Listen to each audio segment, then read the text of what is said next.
70% of our border agents have now been pulled off our borders and reassigned to do paperwork processing. We know this because a Border Patrol agent is speaking out. If the breakdown in the rule of law has created societies that are dangerous and has caused parents throughout Guatemala, Honduras, and El Salvador to send their juveniles away, we should take note of this. We should not become a lawless country. Of particular importance is the rise of gangs in these lawless countries, which bring kidnapping, extortion, human trafficking, drugs, and gun violence to every community as their societies break down. In 2012, there were 20,000 gang members in El Salvador, 12,000 in Honduras, and 22,000 in Guatemala.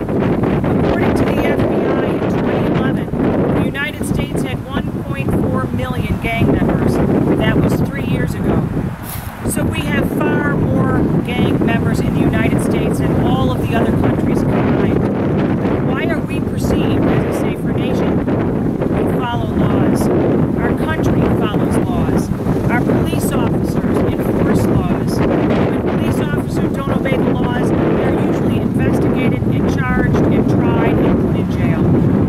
What we are doing now is lawless, and if we continue down this path, we will have a society that over time will begin to look exactly like these other countries. We have immigration laws.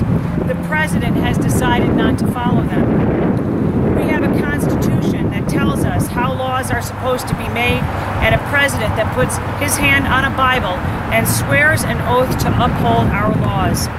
Our president is breaking his oath, and our Congress is letting him. Our Congress is the body that has standing to stop the president from doing what he is doing on immigration. Selective enforcement of our laws is not allowed in our Constitution. The gang Los Zetos is now migrant smuggling as part of its day-to-day operations. Coyotes will promise 3 attempts to smuggle family members, with families taking mortgages out on their homes to pay for it. When the coyotes fail, they gain the deeds to their homes, either themselves or for the criminal enterprise they work for. This leaves families and children homeless in their own countries. Minors are abandoned on their journey or thrown off moving trains when they cannot pay increased demands. Many girls are raped and abused. We have heard much about the unaccompanied minors. In 2013, 90% were teenagers, and in 2014, in the first 8 months, 84% were also. My grandfather was 16 when he got on the boat in Cork, Ireland, by himself and came to the United States legally. Of the 51,000 unaccompanied minors, 88% have already left HHS custody and are no longer trapped and free to roam our country. How will we know if they go to school? How will we know if they're immunized or they're sitting next to our children? In 2014, 55,000 entire family units have come here illegally, and there is still 5 more months left this year. Now the White House has requested emergency funds, and Congress may vote on that before the recess. The problem is that emergency funds must meet criteria. We have laws. They must be used for sudden, unforeseen, and temporary problems. We have known about this problem since 2012, when non-governmental agencies and church organizations began reporting this.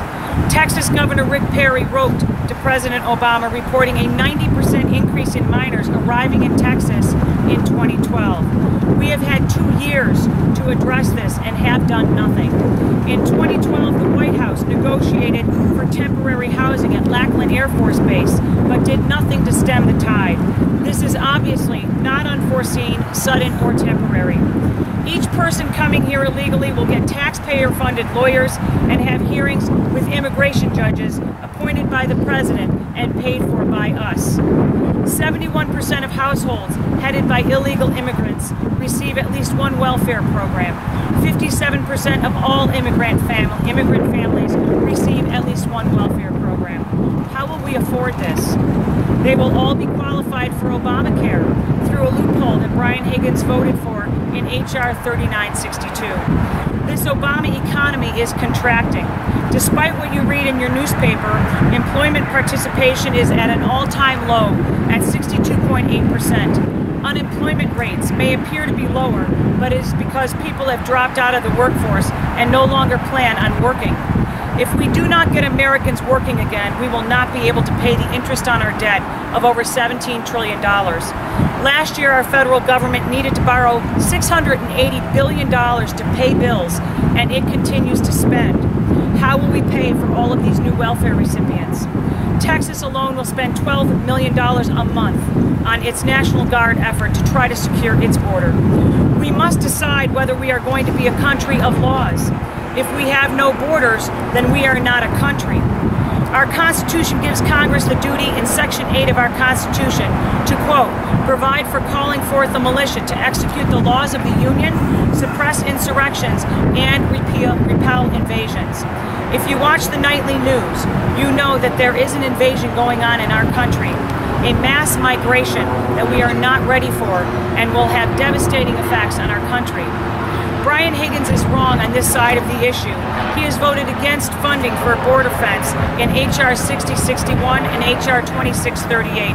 Mr. Higgins has voted in favor of sanctuary cities in House Amendment 294 and other sanctuary policies in Amendment 288 to H.R. 2862. He voted for the E-Verify system and then voted against an amendment to fund the E-Verify system so employers could ensure they are hiring people who are legally in our country, H.R. 5451. Mr. Higgins voted against the amendment to require implementation of the entry-exit system, H.R. 4437, and voted against authorizing the use of military to assist in border functions, H.R. 1815. He voted for amnesty in H.R. 2414. All of these votes have set up the problems that we see today, and this is not even a complete list. If violence in your home country is the deciding factor in whether this president allows you to freely come across our border illegally without consequence, then we need to send a message to every Christian living in a Muslim country to come on ahead, because they are being slaughtered as we speak. How does one group win the Obama lottery of immigration and another does not? What about the violence in our inner cities that continues to be ignored? What about our children here in Buffalo who are being gunned down in our streets? The latest insanity is that we will have a program that will cost $47 million over the next 2 years, and we will go to Honduras and process juveniles there to give them refugee status and transport them ourselves to this country. This status allows them to go on public assistance immediately. This doesn't even make sense in a country that cannot meet its bills without borrowing. If that program is successful, we will expand it to the 2 other countries. So the president, as a policy, will bring the illegal immigrants here under his orders. He is breaking his oath of office. We are in a very dangerous time in the history of our country, and sitting back and hoping that the next 2 years goes by quickly is not going to cut it. As Americans, we need to have laws that keep America strong and safe and free. We need to have secure borders. We need more processing staff so our Border Patrol agents can do their jobs. We need to process people quickly that are coming across our borders illegally so they can be returned to their homes countries where they can fill out the paperwork and to apply for legal entry into the United States. We need to decide on a number. Currently, it is around 1 million immigrants that legally enter our country each year. If we decide on 2 million, we must require self-sufficiency from those immigrants so that we are not adding to the burden of the American taxpayer. We need to treat all humanely while they are briefly here in our country. God bless you, God bless Western New York, and God bless the United States of America. May she be forever a beacon of freedom and strength for all the world to see. Yay!